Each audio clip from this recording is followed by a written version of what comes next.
Баршаңызға қайырлы күн. Менің ас үй арнама қош келдіңіздер. Бүгін сіздермен мамықтай жұмсақ болып шығатын мини пиццаның рецептісімен бөлісетін боламын.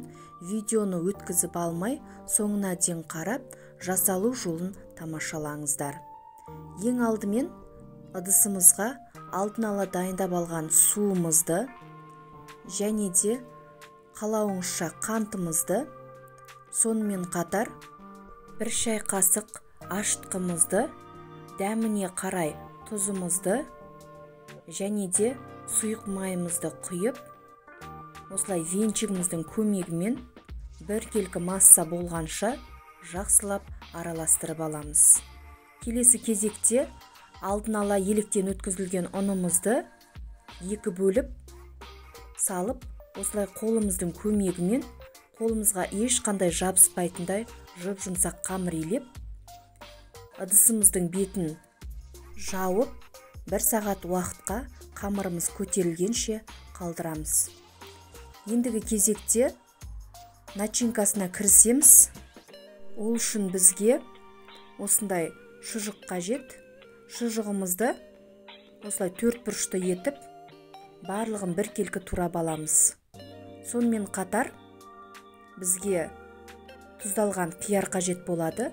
Қиярымызды да дәл осы ретпен оны да 4 бұрышты көлемде турап аламыз. Егер тұздалған қияр ұнамаған жағдайда қоспасаңыздар да болады. Ендігі кезекте бізге үккіштен өткен сыр қажет болады. Сырымызды үккіштің майда көзінен осылай дәл видеодағыдай біркелкі етіп өткізіп аламыз. Осы уақыт аралығында міне біздің қамырымызда ашып, көтеріліп, дайын болып тұр. Дәл осы көрсетілген мөлшер бойынша жасасаңыздар, біздің қамырымыз мінсіз өте жұмсақ болып шығады. Қамырымызды осылай бөліктерге бөліп, қолымыздың көмегімен осылай домалақтап дайындап аламыз.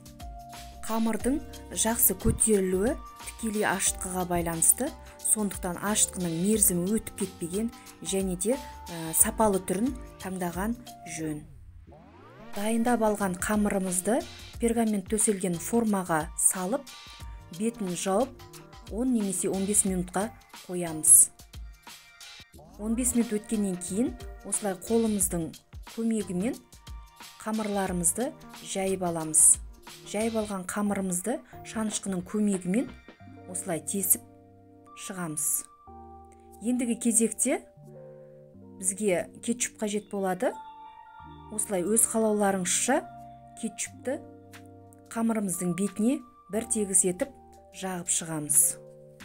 Рецепт ұнап жатса, қазақша контентті аз да болса қолдай отыра, өз үлесіңізді қосып, каналыма тіркеліп, лайк басып, және де өз пікіріңізді жаза кетуді ұмытпаңыз. Әрбір жазылған пікірді мен міндетті түрде оқып, жауап қайтаратын боламын. Міне, осылай ең алдымен үккіштен өткізілген сырымызды, оның үстіне тұздалған қиярымызды, осылай дәл видеода көріп отырғандарыңыздай, барлығына біркелкі етіп салып шығамыз. Салмасына қызанақ пайдалансаңыз да болады, дегенмен қамыры өте жұмсақ, мамықтай өте керемет болып шығады.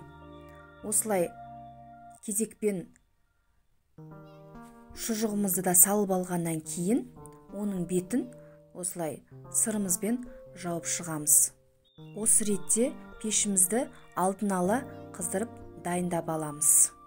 Әркімнің пешінің қызу деңгейі әртүрлі, сол себепті байқап отырып пісіріп алыңыздар. Міне біздің өте керемет жұп-жұмсақ болып шыққан мини пиццаларымыз дайын. Рецепттің толық нұсқасын төменде описание бөлімінде жазып қалдырдым.